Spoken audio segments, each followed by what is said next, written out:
तुझं सकाळ सकाळी? आज सुट्टी दिली आहे तर झोपू तरी दे. अरे तुला सुट्टी झोपायसाठी दिली नाही, मतदान करायसाठी दिली आहे. एक दिवस झोपशील तर पुढचे 5 वर्ष झोपशील. म्हणजे काय?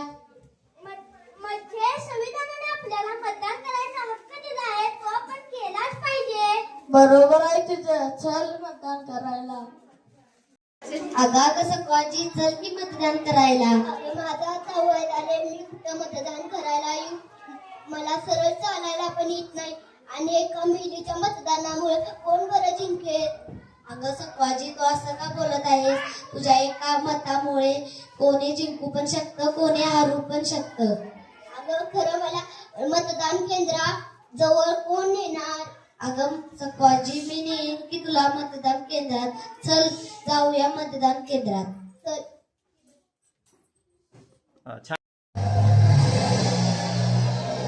अरे कुठे निघालाच रवाना घेऊन? चाललोय फिरायला. सरकारनं सुट्टी दिली आहे ना मग.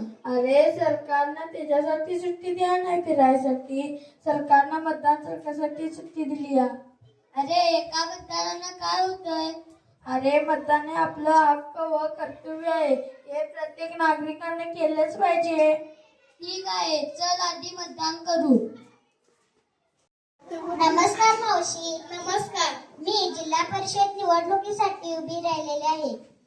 मी उच्च शिक्षण घेऊन विकास घडवून आणेन. तुम्ही मला बहुमतांनी निवडून द्या. हो, आम्ही तुम्हालाच मतदान करू. धन्यवाद.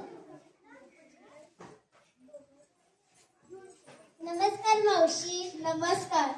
अहो माझं शिक्षण काहीही झालेलं नाहीये. फक्त मला जास्त मतांनी विजयी करा एवढीच माझी इच्छा आहे. हे घ्या पैसे. अहो नको